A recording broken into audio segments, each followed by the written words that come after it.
Well, hey, podcast listeners, in episode 55 of the Pixar Post podcast, we're going to continue our deep dive into the Cars 3 press event. This time, we're going to talk with Bobby Podesta, the Supervising Animator on Cars 3, Michael Fong, Supervising Technical Director, and Jon Reisch, the Effects Supervisor. They presented on the production pipeline and dove into staying flexible with changes and the technical challenges they faced, the largest being the mud. So, the mud. So what do you say we get going? Yes. All right. What do we always start off with? Oh, no. It's quiz questions. That's right. Well, it's only one this time. We're going to keep it pretty basic. Okay, good, because I did not prepare a question for you this week. That's fine. We were getting a lot done this last week with some product reviews and some other things, so I tried to keep this one a little light for you. Okay. All right. So, in Cars 2, Mater and Lightning are driving back into town after doing some tractor tipping. What movie is listed on the drive-in movie theater marquee?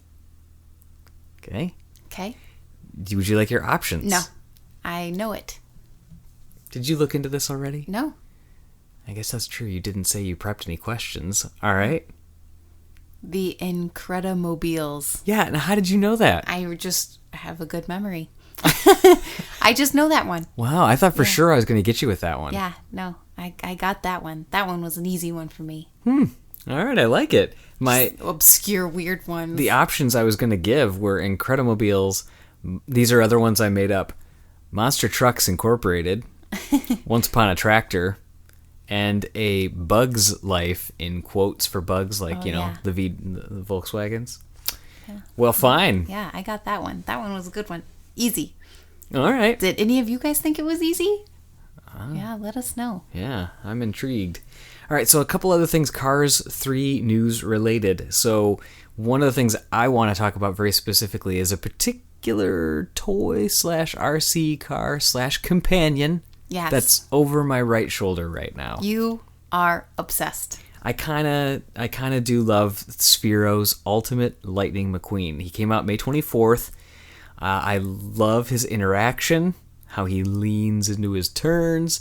I won't go into our review again because I did a 20-minute in-depth review. Yeah, you did a very in-depth review. Yeah, I really wanted to get into it because I really liked him. Mm-hmm. But at first, I wasn't sure.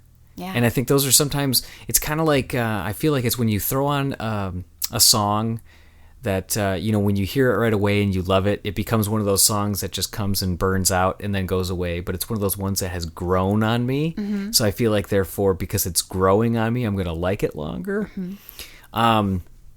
But I really feel that way about this. So as you continue to explore it, you continue to find more and more cool things. Like all the different phrases that he says. He has over 300 different phrases. That's crazy. That are part of this. And if you guys haven't seen the review video, at least go check it out, whether you have 20 minutes to watch the whole thing or not. I did it because I figure if somebody's going to invest, because this thing is $300 for an RC car / toy / robot in a way. Yeah, it's pricey, and you really reviewed like the whole gamut of what he can do. You watched Cars with him and showed how he responds in real time to watching the movie. Cars. Mm-hmm. Yeah, it's really cool. You showed how you can make you could set up a whole script so he can basically talk to you for a minute or two and say exactly what you had programmed him to say. Yeah. That's crazy. Oh, and the donuts too. Yeah, doing donuts as you drive. Yeah, it's fun. I tested them out on all different surfaces, hard surfaces, streets, which, by the way, you'd think RC car, take it outside. I'm going to be doing another video as well to kind of give some highlights about the lessons learned and FAQs that I've learned from Sphero, from my own usage as well, in continuing past even the review video. Mm-hmm. Like, for instance, Sphero says, this is an indoor toy. Yeah. Don't take it outside. Yeah. If you want the wheels to last, don't drive it outside, because And that was actually my concern when we took it outside. Oh, really? Yeah. I was like, oh my gosh, it's going to get dirty. It's going to get... I was fine with the dirty because you can wash it off. I know, but still, I was just like, this doesn't feel like an outside vehicle. Well, they basically say that there's no way to replace the tires, so if you burn through them... Yeah. tough luck. So you're not giving Lightning any pit stops. Yeah, nice. Pit stop. Yeah. So I think the only other thing I'll say about it here is that since it's an app-based toy, so you have to have a smartphone, Android or iOS, I love the fact that updates can happen. So these phrases, potentially more phrases could come. In fact, I would anticipate it if, and we're only hoping here, that right now he interacts when you watch the movie Cars. I'd love to see him interact with Cars 2, and even more importantly... potentially Cars 3. Exactly. Yeah. So I think I could, envision... with those new phrases. That's what I'm seeing. There could be some new phrases there. Especially with the Cars 3 release. What do you mean? With him saying new phrases for Cars 3. Oh, like new lines that will become catchphrases and Yeah, exactly. So yeah, I just like the idea that it has some potential future updates associated with it as well, because so many toys you get, like if you buy a toy that's a talking toy and you press the button on it and it says a couple lines, it's only for that. You can basically siphon through or go around the horn and have your 3 times 6 phrases in 2 seconds. Yeah. But this is a ton. Yeah, and it's stuff that you wouldn't experience until you do certain things. So for instance, when I accidentally rolled him off of a curb while driving, again, won't be taking him back outside again. He's okay though. Yeah, he's fine. Luckily landed pretty softly, sort of. But he can take, he's not a toy that's easily broken either. He's built very solidly. Yeah. But when you do tip him over, he says, "I'll never tip a tractor over again." And he's like, "Hey, in my life, and he's like, "Can I get a little help here?" So that's kind of cool. Your garage is upside down. Mm-hmm. Yeah, fun stuff. So, I mentioned the tips and tricks that I'm going to do, share some of those other things about how to clean him as well. Mm-hmm. So Spiro says, don't use any cleaners, just use baby wipes, essentially. Baby wipes, yeah. So there's other little things that we can talk about. But the last thing that I wanted to call out from it was a thanks to you for when I was trying to determine where we're going to test this, because testing it in a house is hard as far as... You just need a big open space. You need a big open space. You're going to crash into chairs in your kitchen or the hallway walls. You've got, maybe some shoes there. Yeah, it's just, there's too much in the way. So we needed a bigger space, and you called a local gym, and you found a space for us. It was awesome. Went in there, and the guy's like, "Oh, I totally know what you're going to do. Let's bring you back here." They turned on the lights. They gave me full reign of this room by myself, basically as long as I wanted. They're like, "Just until we close." I'm like, okay. So... I know, because I am a genius. I make stuff happen. All right, there you go. That is true. You do make stuff happen. I do. But it was kind of fun. So I went there by myself, and I had, obviously, my phone for the setup that I was... the remote control portion. Took your phone, my phone, a different camera, and then you had a GoPro on your head. Mm-hmm. Yeah, I had a head-mounted thing, and the owner comes in, and he starts talking to me while I'm in there, and I'm like, don't mind all this. So it's kind of cool. Lots of outtakes of me smashing into things or even my own feet. Mm-hmm. So anyways, if you haven't seen it, check it out. If you have any questions about that car, let me know as well. I'd be happy to answer them or dig into them for you. The other thing I just wanted to touch on real quick is we did it kind of ad hoc last minute at the end of last week, where we did the Cars 3 smoothie test.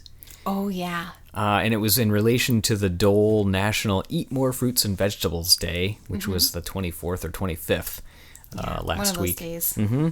And it was just a really fun thing that we kind of just did off the cuff. So if you haven't seen that video, check it out. Yeah, we did it very impromptu at 11:30 at night. Did a Facebook Live video. YouTube Live. Mm-hmm. And, I'm still not a smoothie. And I'm still dreaming about another pineapple pit stop smoothie for me, because that one was the winner. If you haven't seen it, or if you're interested in trying them, we have 2 recipes on our site for the lightning berry smoothie and the pineapple pit stop smoothie. And the pineapple pit stop one was my personal favorite. I loved it. So, and I'm going to be probably having it again probably tomorrow, to be honest. So, All right, any other news or updates that you had initially? No. Okay, so let's talk about the main portion of today's podcast.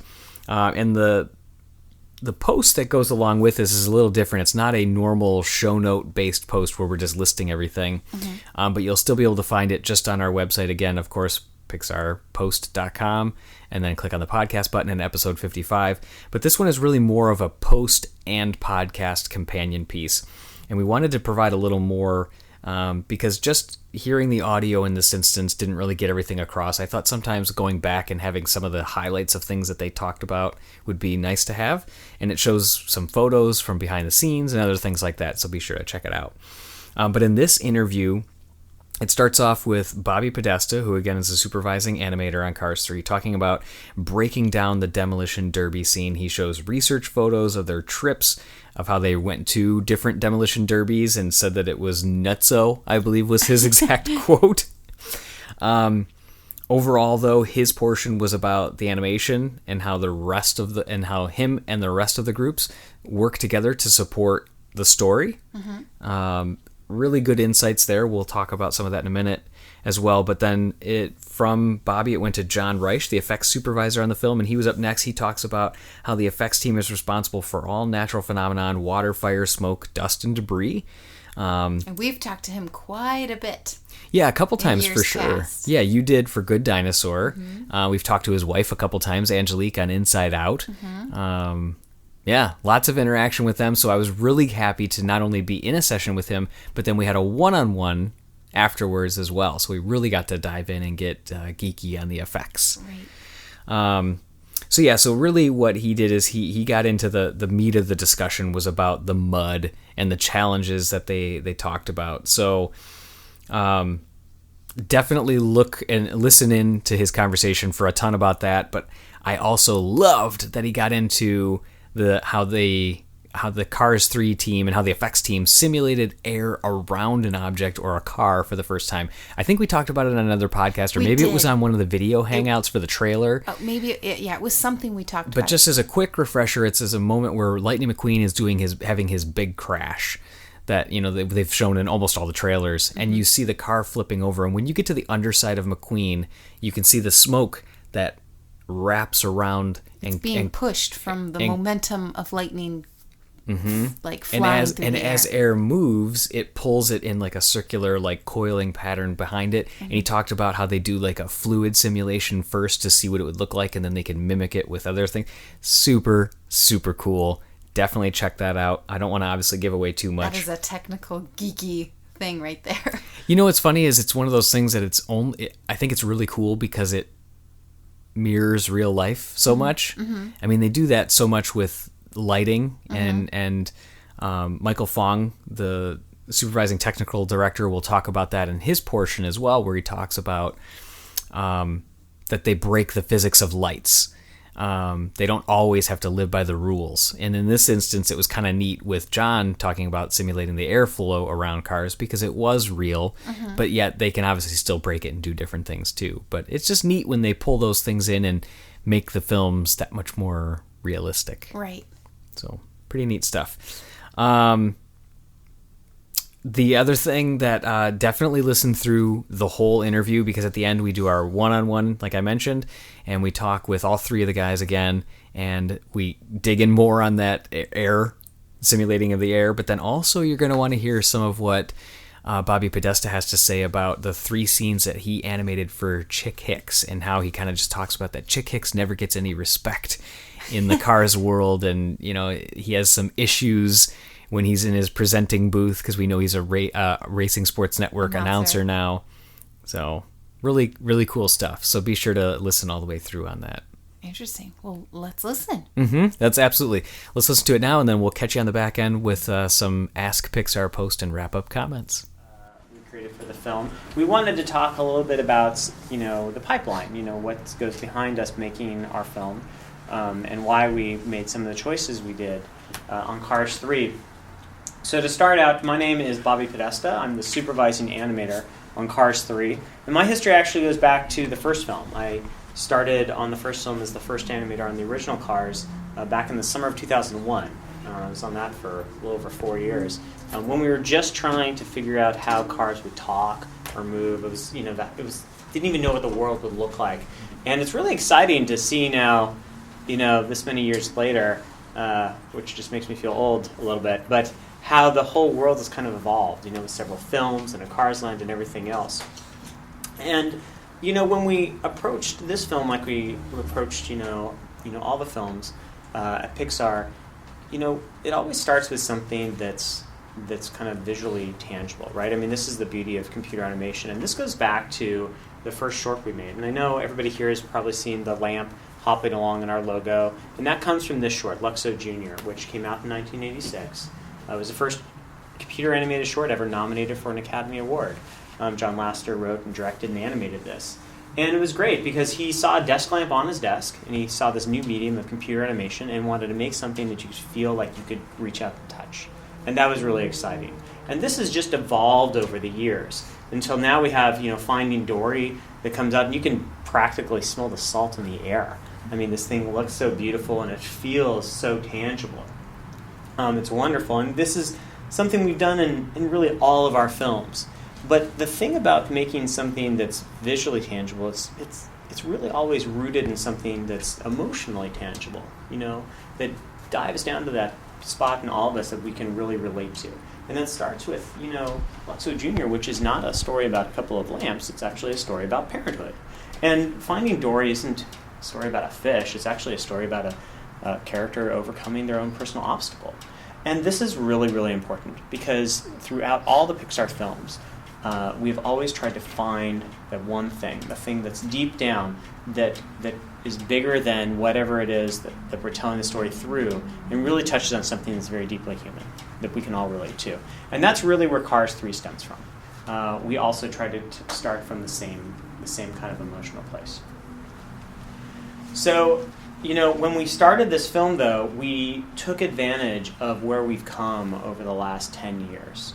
I mean, now we're able to create a film that has a world that's so tangible, that feels like you could reach out and touch it. It's just absolutely stunning. And we have, characters that are equally as stunning. I mean, you see these race cars that are outside that you can reach out and touch. They're beautiful. We have the same thing happening in our film. It's really, really wonderful.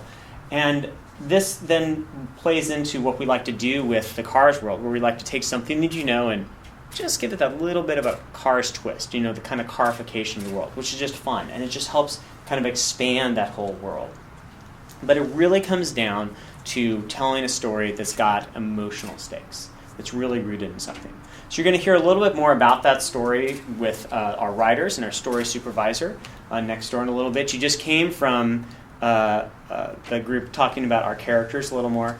But for us to talk about the pipeline, to talk about something that was really rooted in something emotional, something you could really feel. And being at this beautiful racetrack here, we thought, what better way to do that than to tell you about emotion through a Demolition Derby? So you might think I'm sorry, what's a Demolition Derby have to do with emotion or anything like that? And if you've ever been to a place where you felt in life where you were out of your element, I mean, this is it. We've got a character like Mcqueen who is going through a story, and he's in a spot where he doesn't know where he belongs. He doesn't know his place. He needs to feel out of his element. He needs to feel completely turned around. And having that happen in the Demolition Derby was a great setting for that. Now, as animators, we need to start with something. We usually start with research. It's really important to us to get the details right.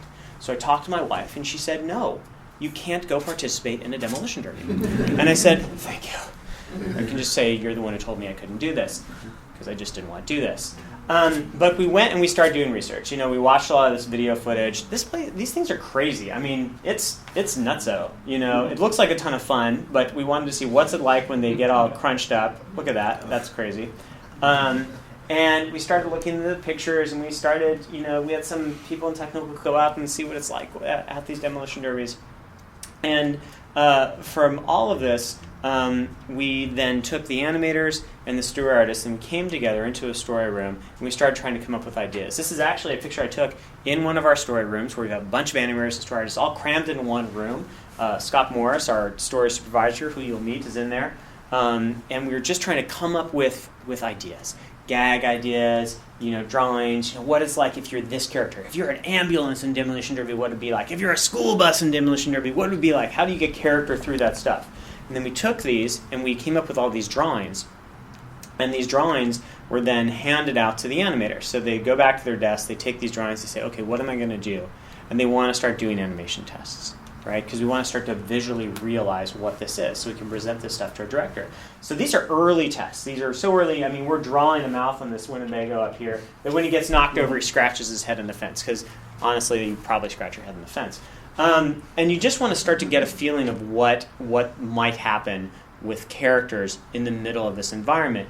And from this point, then we'll start to cut them into shots. What's it like for Mcqueen when he's in this environment, when he's down low and he's racing and things are flying past you and he doesn't know which way is up or which way is down. And it starts to paint a picture. It starts to give you a sense of what it's like to be in the middle of this action. And so we can hand this off and we actually start to go into shots. We start to block shots out. We start to see what they're like in the final lighting, when things crash into each other, when you have a taxi cab stuck in the back of an ambulance. Don't ask how that happened. This happens in the Demolition Derby.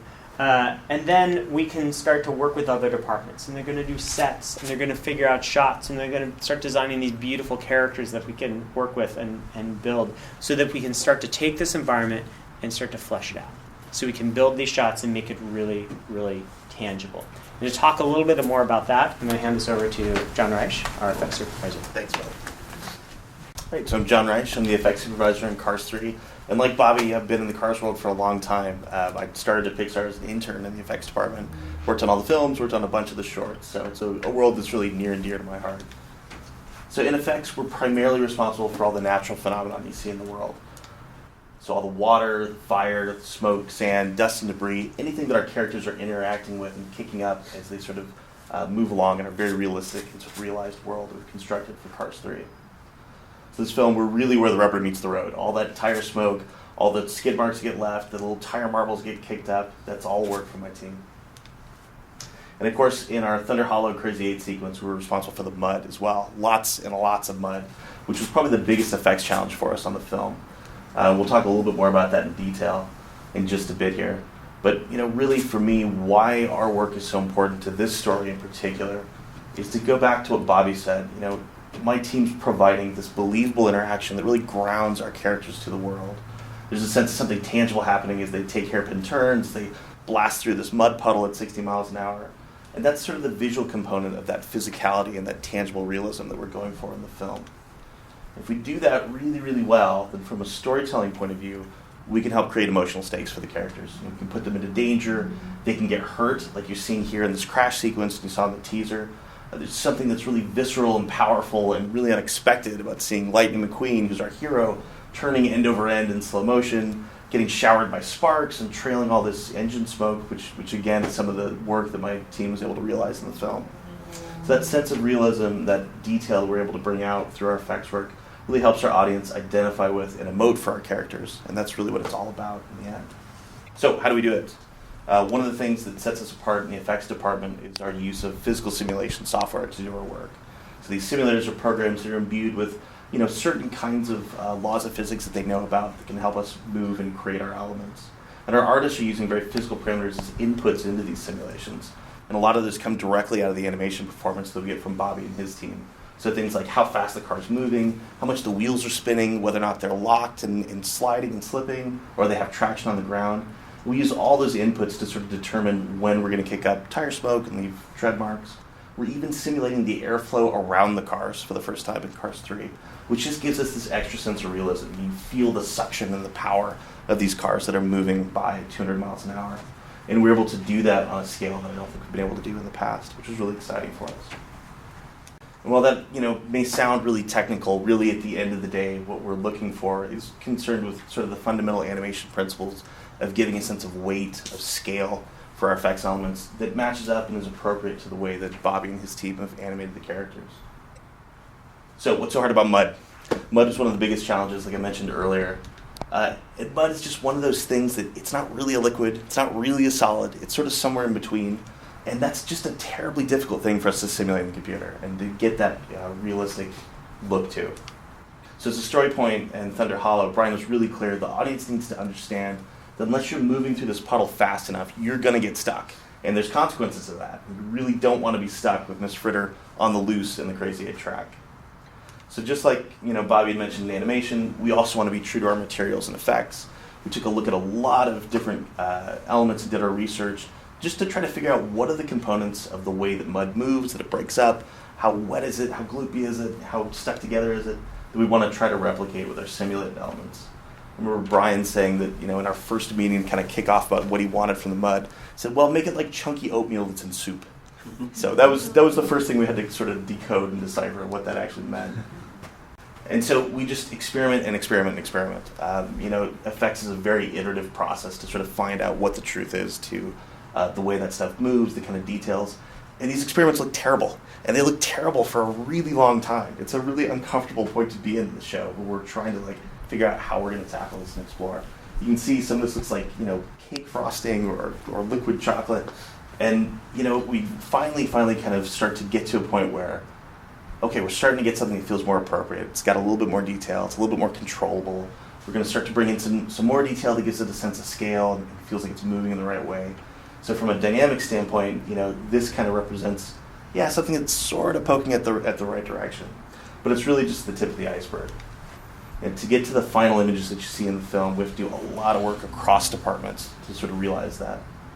So for example, here's our effects mud puddle in the center of the track.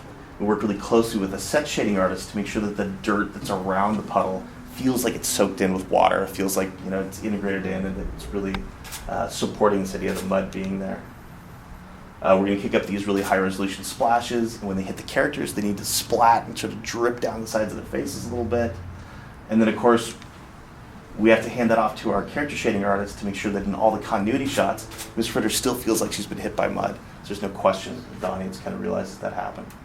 We also work really closely with lighting to make sure the mud responds to light appropriately, that it matches the sort of wetness and the kind of look and texture and feel that we want to get out of it, and it fits in and integrates well with the characters and then with the set. We're also directing the eye to the right part of the frame. And since it's an action sequence, we only have fractions of a second to get across the story point in the shot. So we have to be really aware of where the camera is, and in a lot of cases, make sure that we're not detracting from what you're supposed to be seeing. In some of these first, early examples of the shot, the mud's coming right into camera and kind of blacking out the frame. And so we needed to bring that down, bring it down, until in the final image, in the rendered view, you can kind of see that, what's actually happening in the background of the scene. So the challenge for us was really just do that in 160 shots, coordinating across half a dozen departments, all while keeping a consistent, highly crafted, and realistic look. And we'll be good, right? No problem. So lucky for us at Pixar, and especially with this Cars 3 crew, we have some of the most amazingly talented effects, lighting, shading, and technical artists in the game. And I feel like I'm just incredibly proud of the level of work that we were able to accomplish in this sequence and across the show. And actually in some of the sequences you guys haven't even had a chance to see yet, there's some really exciting stuff. And for me, I think Cars 3 is another level of scale and complexity of effects work that we're able to bring to the studio, which is kind of in the tradition of the Cars films, really asking us to up our game and add more to what we've been able to do. So ultimately, we're at our best when the effects elements we create are helping support the storytelling in the film. And Thunder Hollow really gives us a chance, to allow that to shine and to come through. So it's a raucous and bombastic sequence, but the effects are able to play kind of a front and center role in really putting our audience in there in the chaos with our characters. So with that, let me turn it over to Michael Fong, who's our Supervising Technical Director. Thanks, Jeff. Hi, I'm Michael Fong. I'm the Supervising Technical Director of Cars 3. And I'd like to talk about this mantra, story is king. I'm not actually going to talk about story, because there's going to be a whole other group that you may have or will soon be just talking to you about story and the story development process. But I'd like to talk about this kind of mantra that's kind of burned into all Pixar employees when they first come in through the doors and sticks with us for a really long time. The first is, what does this phrase really mean? I mean, you guys might have heard us say it, and does it mean anything more than just have a good story? And really, why am I talking about this? Why is a technical guy talking about this at all? And as it turns out, the mantra story is king affects every single department at Pixar, including the technical ones, and it affects us all in significant ways. So, in its most obvious form, story is king means that the story is the most important aspect of our movie. So everything that Bobby's animators are doing, everything that Jon's effects artists are doing, it's all in the service of the storytelling. So again, if we look back at the Crazy 8 sequence, all the explosions, the burning tires, the mud, all of it is there to tell that McQueen is out of his element. He is frightened for his life. So if the acting or storytelling is ever obscured by the mud, dust, or effects, they will purposely be diminished because we have to make sure we're getting across the point. McQueen is scared for his life. And as John can attest, if the explosions are ever too big or too cool even, we have to tone them down because we're distracting away from the storytelling and the acting. So going back, the whole point about the story point with the Crazy 8 sequence is that McQueen is out of his element, and he's overwhelmed with legitimate fear, anger, and embarrassment. And it has to be legitimate. You have to feel this is real, because later on, he lashes out at Cruz.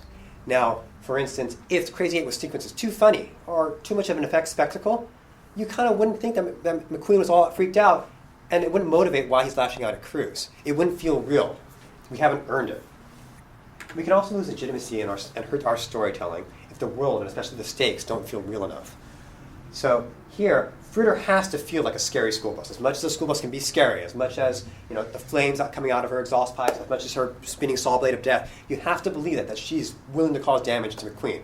Or at least you have to believe that McQueen thinks that she's willing to cause damage to McQueen. And without that tangible realism, we're not doing our best for the storytelling. So along the same lines of tangible realism, we're trying to make the world just feel as real as possible because this grounds the story and grounds the acting, grounds everything for us.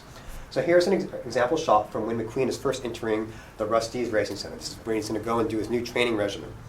And, okay, the shot looks kind of okay. There's light coming in from the skylight, shining down on kind of a glass building. That's well and great. But here we're doing a bit more. So what we're trying to do now is we're trying to calculate what the actual light is doing. We're actually doing something called global illumination, and we're trying to figure out the light is coming down from the skylight. It's bouncing off this red 95. It's bleeding color, red color, onto the ground. That's then bouncing off the ground and hitting the windows. From the windows, it's then reflecting and refracting. And here's the final image of the scene as you guys saw it. Now we've added atmosphere, so we're trying to figure out how does the light propagate through this atmosphere, this fog. We've also increased the number of reflections and bounces. We do this with our environments because we're just trying to ground everything, make everything feel that much more tangible to the audience. And we're doing the same for our materials for our cars and our environments. So in this particular case, we have a car. It's kind of an off-white color, pistachio skin color. And this is our diffuse pass. This is what you guys can think of in your cars, more like kind of the base coat paint. I want an off-white car, this is kind of what they give you. This picture is a bit of an odd one. This is actually the specular reflection or the specular response or the reflection pass on a car. You can think of it as your gloss coat. This is where you also see a lot of the scratches in case someone's incorrectly polished your car and they left all those scratches because they had too much dirt in their pad. That's kind of what you see here. And when you combine these pictures together, what you're getting is the base coat combined with your gloss coat, and you get something that's hopefully more tangible and more real compared to the other Cars movies. That hopefully feels like a car that you can kind of reach out and touch. And in fact, sometimes we have to combat the feeling that it feels like a toy because it feels too much like you can reach out and touch it. We don't want it to feel like toys. We want it to feel like characters and cars. Doc Hudson, Lightning McQueen's mentor. I include this image really mostly because I really like the hand painting that you can see kind of in the lettering and the numbers in the 51. Okay, that's all well and good. But to be honest, we don't actually want photoreal. You'll hear photoreal a lot, but we don't want photoreal. Because photoreal is not, or reality actually, is not the most aesthetically pleasing. And it's actually not always what's best for the story. To be honest, what we want is directed realism. The shot I chose to kind of exemplify this is McQueen racing for his life. And he's being overtaken by a storm. And aesthetically, we really like this kind of shot because it's a nighttime racing shot. And at nighttime, the racetracks have these what are called track lights, which are on the inside screen right there. They're on the infield. And they're shining out on these shiny cars. And you're seeing these great little reflections and highlights zooming by on kind of McQueen's sides and even on Storm's sides. That's all beautiful. But here's what physics would say the actual shot should look like. Just straight physics. So what's happening now is that Storm and McQueen are both kind of dark. You're not really sure where your eyes should be. Are you should be looking at that kind of bright, safer barrier on the left? Are the track lights actually what the focus of the shot is? And worse, the reflections and highlights that I really liked when I previously showed it to you, they're now like going around his mouth. Like, imagine you're watching a movie and your actor has all these LED lights like shining around his mouth. You're not paying attention to what his mouth is doing anymore. You're kind of like wondering, what the heck did that guy eat? And the whole point of this shot right here is that McQueen is trying really hard. He's giving it all he's got. And look, Storm's not. Storm's just passing him by. But you're not reading that if you're distracted by the physics. So we break the physics. We take physics as far as we possibly can take it. We ground the world as much as we possibly can. But in the end, we built a whole other set of tools to make sure that physics doesn't get in the way of the storytelling, because the storytelling is the most important part. Okay, so storytelling, coming through, is one of the most obvious intents of the story is king mantra. But there's less obvious results. Like I mentioned, there's a whole other group that's going to be talking about the story development process. And what they're going to tell you is that it's an iterative process. They draw storyboards, they put up their gags, they put up their character arcs, they put up their ideas, and then they look at them and they say, is that funny or is it not funny? Is that working or not working? And they tear it all down, and they do it all over again. And they do this hundreds, if not thousands of times. And they need lots and lots of time. They would take an infinite amount of time, to be honest, if they could. But the movie needs to be in theaters, June 16th. So if you imagine here's a simplified representation of our production pipeline. Now the details aren't super important, which is basically each blue box represents a department. But the way to think of it is our movie is broken down into shots. We have to break everything down. We have a really giant movie. We can't work on it all at once. So you want manageable chunks. Bite-sized manageable chunks that you work on. We call them shots. And we move them through this pipeline. It starts from the left, goes over to the right. And probably one of the most important things, or one of the important things about the movie, is that we need all the shots in that rightmost box before 6:16. Otherwise, terrible things will happen. So this process takes a while, and we have to start turning this crank. We have to be pushing these shots through. And so we start as early as we possibly can. But while we're doing this, story is still going.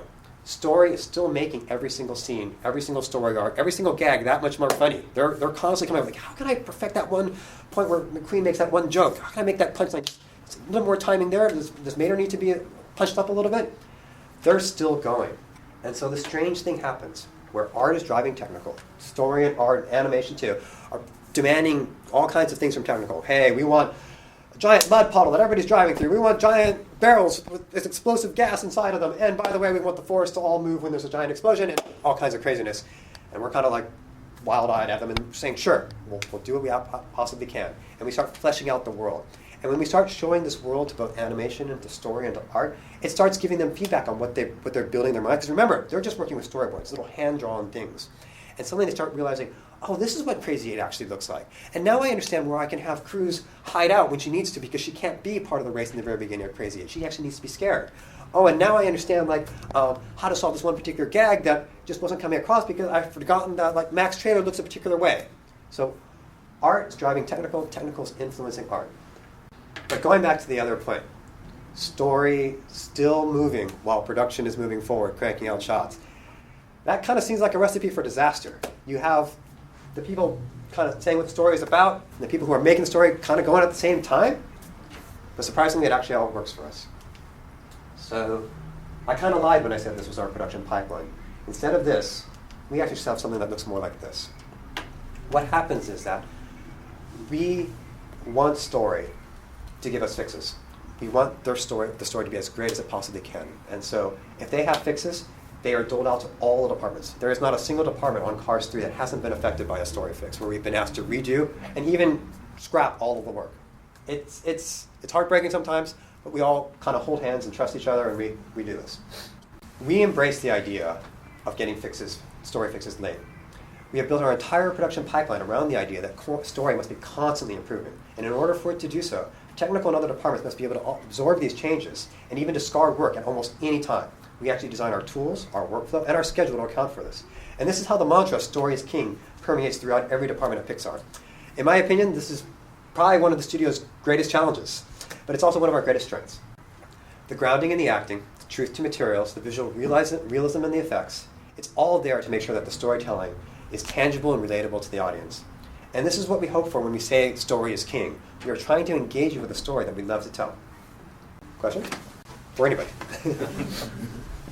So how do you guys know when you're working on the mud, and given that the shading and the lighting really help make it feel tangible in the end, how do you know when your team has gotten it far enough that it's ready to hand off to those guys? How do you know that it's I've gotten it as good as it can? It's not quite as as linear a process as that. It's really more of something that kind of loops back and forth. So we'll put out an early version of what we think is starting to work. Shading will take a pass at that. We'll work really closely with the set shaders on the show to sort of get some of the muddy detail in there. The lighting is constantly advancing. We're really all in there working at the same time. And so I think, it's just all of us sort of throwing our A game at the problem And then ultimately over time, we see the images develop and evolve to a point where we're happy with them, where Brian's happy with it, and mainly that it's supporting the story that he's trying to tell. Assume you have somebody checking, like, she had a mud spot above her eye, and I'll make sure that mud spot's there in every future shot after that. There's a lot of detail. There's definitely some continuity issues like that. We also get away with a lot. I won't reveal all of our secrets, but yeah, there's not every single mud splat is accounted for, but we definitely want you to feel like, you know, they've been in this world, that if something happened where, you know, Fritter gets mud on her face, that we reflect that. There's not something that makes you question it, that pulls you out of the storytelling and the action that's going on. Was that the Pizza Planet truck in the Demolition Derby? Maybe. Confirmed or denied. Keep an eye on it. Yes. You talked about breaking the reality with the lighting on the racetrack. Are you attempting to come up with a source, like, oh, maybe there's a bigger light above them, or track lighting, or is that just we're just going to throw this light on the car without really considering where it might be coming from? I guess if you're asking, do we just break physics willy-nilly kind of thing? What we really rely on is our director of photographer lighting, and we have two actually, and what their job is to make sure that A, physics is not getting away with the storytelling, but also when we do cheats, that they feel believable. So we don't necessarily always we don't put like some big giant light above to make sure that Mcqueen is kind of well lit. But what we do is make sure that when we have Mcqueen well lit, it doesn't seem overly obvious. It doesn't feel like there's a spotlight that should be coming from somewhere that's not motivated, right? So we have to rely on kind of artistic skills to blend this back into the world and make sure that people don't feel it. So like, if you felt it while you're watching the movie, then we kind of failed at that. But if you didn't feel it, that's kind of where we went. Yeah, and in some cases that may mean a fix that goes back up to the set to actually install track lighting in a certain area. It helps motivate that, right? It's some idea. Kind of a question about like where do you draw the line between what the animators do and what is effects, specifically with Crazy 8, where cars are getting smashed into and broken apart. Is that something the animators have to do, of like where the dents occur, or is that more on the effects side? You know, we had this really great benefit, kind of like what John was saying, where we have to really work together and trust each other. As we were starting to do those early animation tests and say, oh, this is what we're coming up with, sometimes we would draw things in as placeholders. John and his team gave us these really, really great little small kind of like packets of effects that we could insert in. So we would crash cars, and he would say, "Here's an explosion." You can insert in and stuff, or here's some dust, or whatever. And we'd start placing them in these little sequences we were building to test it out. And then we could show that to our director, and Brian could react to that and say, "Oh, I like how this feels," or "Oh, I don't." And that gives John and his team kind of a jumping off point, and then he can actually make it look even more amazing. It was great how much that working upstream for us. Because typically, you know, we'll inherit sort of the animation, like you said, of the cars, you know, crashing into each other, and then we'll do things like add the debris and all that kind of stuff. But getting a chance to work with Bobby and his team and give Brian that context up front really changed how I think we went into that sequence. You know, with action sequences, it's tough anyway because you really find the storytelling through the way that those shots are pieced together and how it's edited, and we're constantly sort of rearranging it to sort of make sure that you get the through line and then, you know, really punching up certain moments. But being able to start that process earlier with animation and with Brian being on board was great. I think that benefited all of us, and it came through. How can you deliver those effects to Bobby, given that you're working in two completely different software?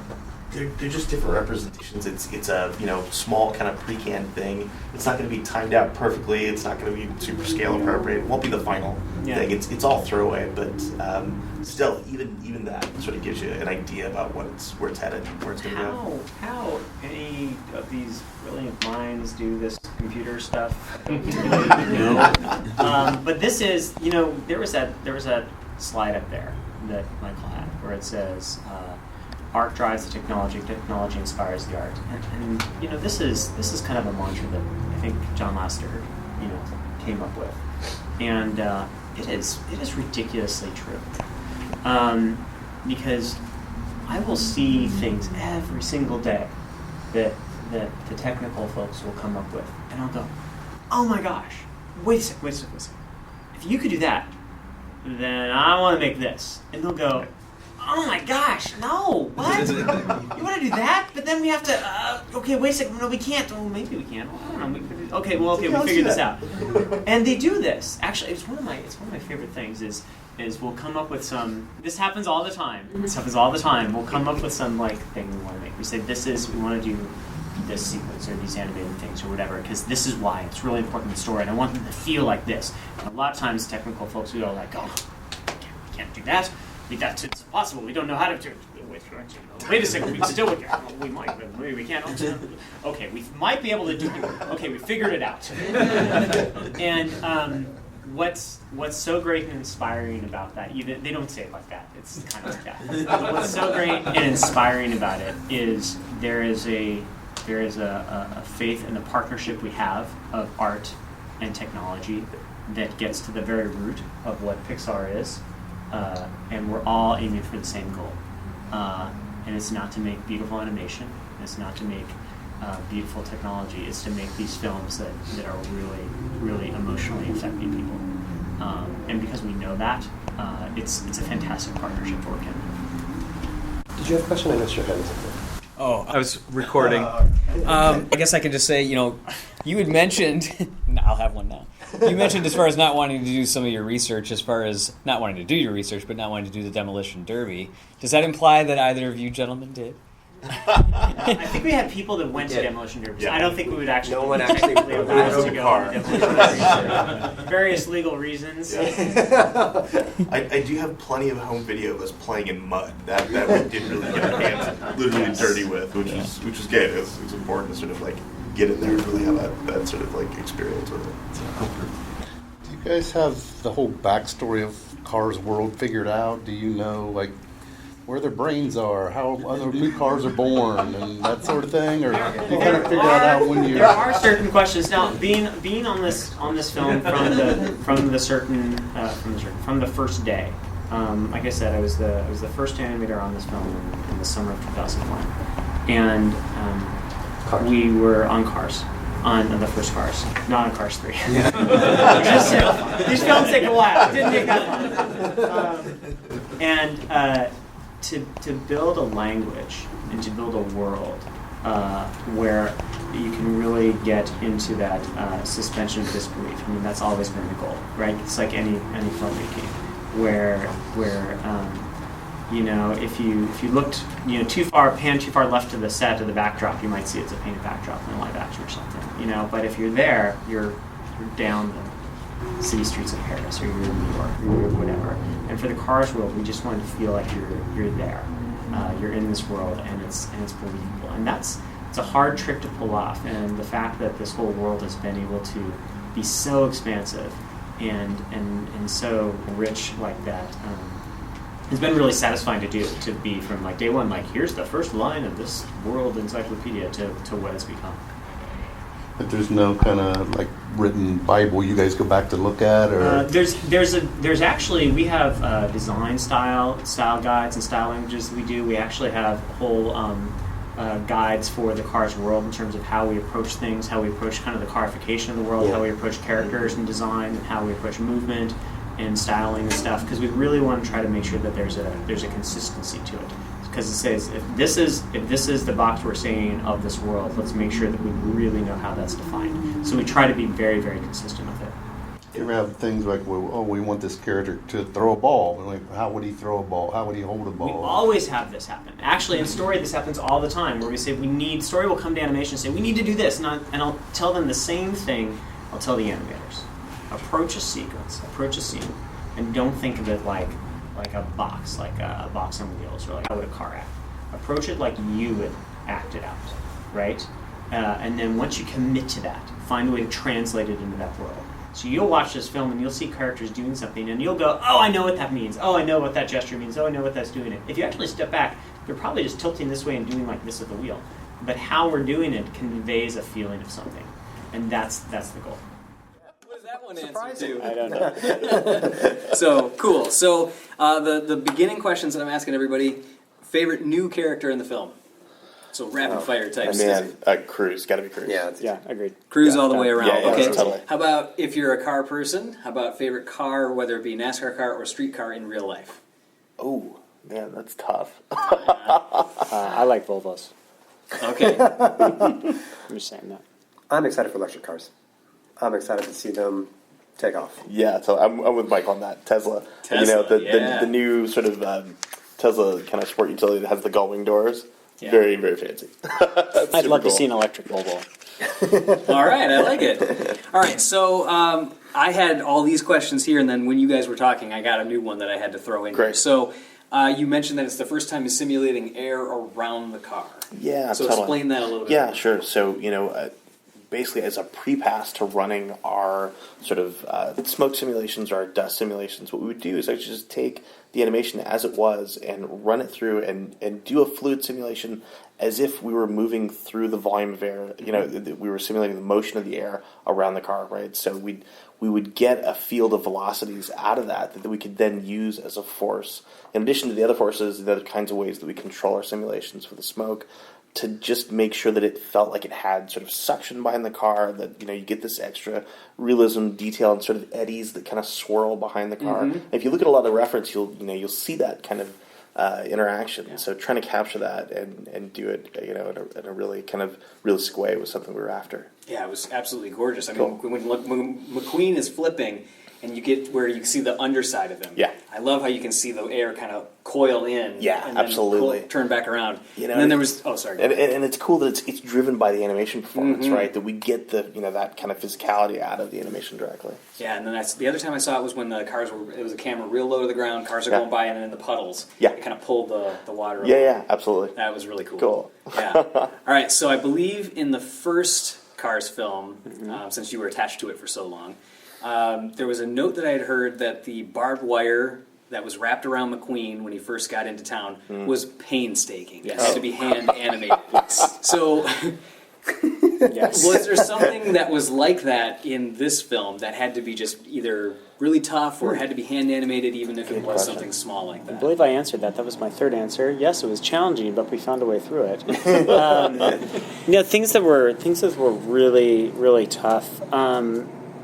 This whole sequence, the Crazy 8 sequence we showed you was really tough. It was really long. It was the first sequence we really started experimenting with and doing animation tests. And it went on for a number of months because it was really complex. It was complex in terms of working with several different departments to coordinate, to make sure we knew how it was going to finally look. It was complex in terms of how we were trying to get character-driven entertainment through this, and how it was shot, and how we needed you to feel, and how we need to get these story points across, and the pacing of it. It was complex, and all of these different characters we were treating in a different way. So the complexity of it was challenging, but it was very, very rewarding as a sequence, because you really do feel what it feels like to be Mcqueen and to be Cruz in the middle of the sequence at the end, and that's the goal. But it was not easy. But man, when you see it in a theater, it feels great. Yeah, totally. I mean, it's almost a short film unto itself. It is. It's a full 6 or 7 minutes of the film just in that one sequence. Yeah, I was just talking to Jay Ward, and I was telling him, I'm like, that's like a little boy's dream. That whole scene, like everything just crashing together in mud, totally, and sparks. I mean, it was just, I was in heaven in that moment. That's when we awesome. were in the screener. So good. Yeah. All right. So from a technical standpoint, one of the things I think about, you may have been involved on this on Inside Out, was the roiling skin. That originally it was like, there's no way, how do we make this happen on all these characters? What was something like that it was brought to you originally? I mean, you guys kind of joked about it already, that it was like, no, we can't do that, maybe we can. Yes, we can, no, we can't. So like, was there something like that on this film that mirrored that? I mean, John and I were just talking about how kind of the mud was actually kind of this scary thing. He had somebody working on it for about 6 months, and to be honest, it's the early pictures are a little rough, right? All those kinds of things are a little rough. But really, kind of when I think about technical challenges, I kind of think about just how much risk you have to take, because you want to make sure that the story has room to grow and continue to change. And so we want story to don't feel any pressure from technical. We want as much as possible story. You have time to make this stuff awesome. We will purposely work on these other things kind of on the side. And that's all very risky. That's the kind of thing that kind of keeps you up at night. Like, am I doing the right thing here? Are we okay moving forward on the mud? Is Crazy going to be in the sequence, or is Jon going to get his heart broken and it's going to be cut from the movie, and all 6 months of work is just going to be gone? Yeah, So that's tough on us. Yeah, That's scary. Obviously, again, being involved for so long, and your role today being it was supervising animator. Did you roll your sleeves up and animate any scenes in the movie? I have 3 shots I animated in the film, which took me longer than they should have because I was doing various other things. Sure, that's a good excuse. I'm going to use. Thank you. You're the best. It's all about support. We're supportive of each other. No, I animated 3 shots with Chick Hicks, where you first cut in and he's on his little whatever it's sports talk show thing, RSN. And it was fun. I mean, it's fun to me. I actually had never animated Chick up until this. On the first one, I didn't do any shots with him, so it was kind of fun to animate a new character. Cool. But it was also a chance to kind of try to slide in, some little gags that you might not notice until like the 12th time watching it. Like when Chick's trophy stand comes up from the floor, it gets stuck, and then it goes down and gets stuck, and then it comes up and gets stuck again. Until finally makes it, because Chick gets no respect, and so even the trophy stand doesn't respect him. When you see Chick put up a picture of himself with the trophies, I wanted it to look like kind of those 1980s, Sears portraits with lasers and everything, and staring off into space and the soft edges. Yeah, the gray background. The gray background. Yeah. Or even when you cut away to the people manning the cameras, if you look in the back. I gave them all like, okay, they got personalities. The cameraman, the person doing the script, like you're off script, and then you have the producer who's just, not paying attention, just kind of staring, and then you have the person falling asleep in the back. And no one's gonna notice this stuff for like the 12th time around. And I love doing that stuff where you can just try to we're just gonna layer a little bit. We're gonna shove a little in the corner there. Someone will find this eventually. Yeah, well, they absolutely do. I mean, that's what we do. That's absolutely. Yeah, it's fun. It's fun. So you can look for that stuff now. Yeah. Perfect. I love it. Just circling back to that Crazy 8 scene. Mm-hmm. So did that come together quickly, or was that something that had to really evolve over time? It had to evolve. I mean, because it just felt so natural. Glad it felt natural. Give this man more time. Yeah, I mean, with any action sequence in a movie, it's one of those things that it goes through a lot of passes of editorial to try to figure out what the right arrangement of shots is to sort of make sure that we can punch it up as much as we can, while maintaining the through line of the action that you can follow through. If it was just all chaos all the time, it wouldn't really be entertaining. Wouldn't get the story across, right? So there was definitely a lot of back and forth to try to figure out what those shots were, how they were being put together, and then what we needed to prioritize in terms of the work that we were tackling, and really going and working hand in hand with Bobby about we've got to get into these shots first because it's the toughest mud stuff that we have. We know we're going to take a little bit longer time to cook those, and then there's a few others that don't have any effects in them, although there's very few in that sequence. So, sure, sure. But definitely something that's hugely collaborative and took a while for sure. Yeah, those are usually my favorite scenes as far as the ones that are so cross-departmental. Yeah. Where you get everybody that has got their hands in it. That's it. Yeah, everybody's bringing their A game. We're bringing all this technology to bear on it, and it's all done to sort of reinforce this very grounded, sort of tangible realism that we're trying to go for in the film that matches up so beautifully with just the grounded emotional stakes in the story that Brian's trying to tell. So. Cool. All right. Well, thank you, gentlemen. Hey, Great. thank you. And I'll tell you, that was a fun session at the end there. I was going to say, it sounded like you guys all hit it off.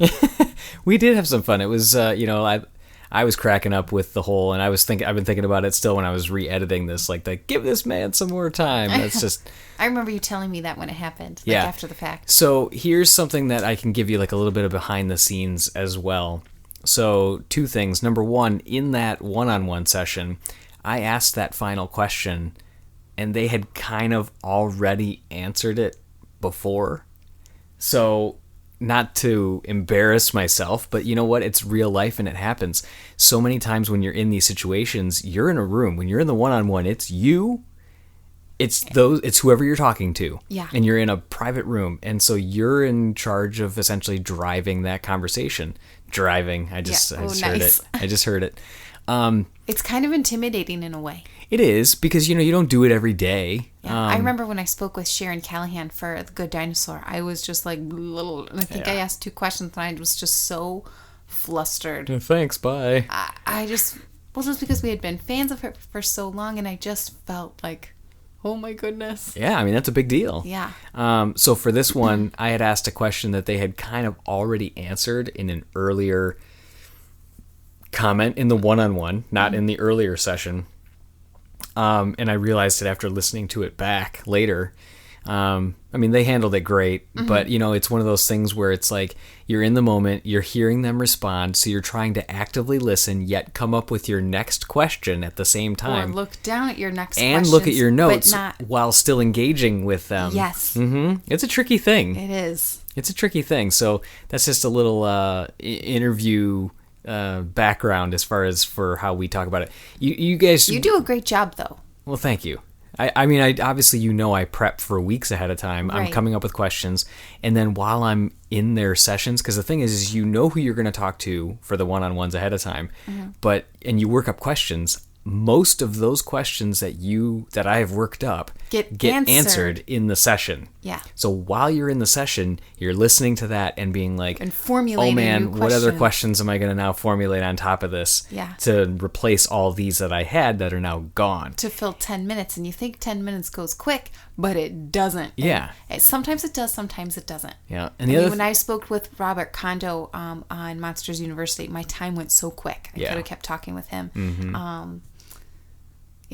Yeah, it's hard, because then you also got to figure, you got to come up with questions for everybody there too. You can't have like all of them for just Michael or just Bobby or whatever. So yeah, it's a fun thing. You have spoke, I think, to more of a group, where I've spoken to more people one-on-one. Yeah, I mean, I did one-on-ones too, because like Ralph Eggleston was one of those, like a Sharon Callahan for you. When I was talking to Ralph, I was like, oh, okay, this is really Ralph right here. Right.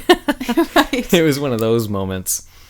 The other thing is you heard me ask a question in the overall session, and what it was is when we're recording these, we have our little voice recorder that we have with us, and in the room, the reporters, there's maybe 10 of us in the room. The other guy that was asking one of the group questions was way on the other side of the room, and I don't even know who it was at this point. But I had to hold the recorder up above my head so that way the microphones would be pointed towards him. At his voice. So that if not, it was just going to be still pointed at John, Michael, and Bobby. Yeah, you wouldn't be able to hear. Right. So when I was doing that, why you heard that impromptu question from Michael is he thought I had my hand up waiting to ask the next question. So you came up with a question on the fly. It was a question on the fly, and that's why I stuttered through it at the beginning, where I was like, you didn't want to do your research. No, I didn't mean you didn't want to do your research. What I meant was... Yeah. So I kept it in just because I thought it was kind of silly. Yeah, I think it's fine. It's real. It is. Yeah. They still had fun with it, too. Yeah, I mean, they still chuckled, and then John springboarded off of that anyways and talked about that they had, the recorded footage of all the mud that they had... From the derbies. Well, just that they had done themselves in the studio, that they were digging through mud and at home and streets and everything like that. So really cool stuff. Well, hopefully you guys enjoyed that interview on the production side, the pipeline side from Michael, Bobby, and John. But we always wrap up now with our Ask Pixar Post segment. And this one is actually, it just came through anonymously on our site. There was no name attached to it or anything like that. And it's a simple question. I thought I was going to use this one, though, because it tied in with Chick Hicks and Michael Keaton, even though he's not voicing it this time and it's Bob Peterson. Which character that Michael Keaton voices do you like more, Ken or Chick Hicks? You answer first. Okay. So I thought about this a lot. I mean, Chick Hicks is hilarious. Right. He's cocky. I have my answer. Okay. But Ken, and it's also the writing that makes the difference too. It's hard because Ken is endearing and Chick Hicks is just and silly. And right. My gut instinct said to go with Ken. And I'll tell you why. Hawaiian Vacation. Yeah. Because and it's an unfair advantage because Chick isn't in the shorts in the same way that Ken is in the tunes. Right. But just when he's when he's in the backpack crying, and when he does you thought Bonnie was going to bring her school backpack on vacation? And he's like, what? Yeah. And he just does that, and then he's crying, and he comes out, and just all that stuff. Groovy. I thought this was a hotel. Yeah, see, now that we're talking about it, see, my gut was Chick Hicks. Really? Yeah, and now that we're talking about it, I'm like, gosh, I think I really do like Ken's character better. But is it the character or the I like, voice? or the voice I like? It was a good question, Anonymous. Yeah. I don't know. I think I'm still going to stick with my gut. I think I'm still going to say Chick Hicks. Fantastic. I'm going to say Ken. Oh. That's right. High five. So we covered them both. All right, so that's the only one that we're going to ask this week. We're just going to keep things moving. But if you have a question for us that you want to ask, whether it be Pixar related or just something fun, like last week somebody asked us about if Jurassic World were real, would you go? Like a hypothetical question, whatever it might be. Or if you just want to get to know us a little bit more, we've told us some crazy stories. And we forgot again to talk about your bus fire story. Oh, yeah. We'll still save it because this one's a longer one at this point. We're already at over an hour. Yeah. All right, so I believe that about wraps it up. What do you think? I think so. All right, so be sure to follow us on all of our social media channels, Twitter, Facebook, Instagram, YouTube, Pinterest, or subscribe to our podcast on... And subscribe to our podcast on iTunes, Overcast, or wherever you get your podcasts served to you. Oh, still good attempt. Good attempt. Thanks. So lastly, if you like today's show, let us know. Rate us on iTunes, leave a comment on our site, or send us an email at info@pixarpost.com.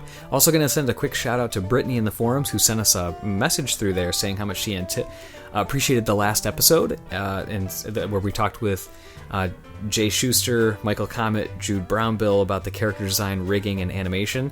We're glad you enjoyed it as much as we did. Mm-hmm. So signing off as usual, I'm TJ. And I'm Julie. And be sure to stay tuned to PixarPost.com all week for the latest Pixar news. Bye-bye.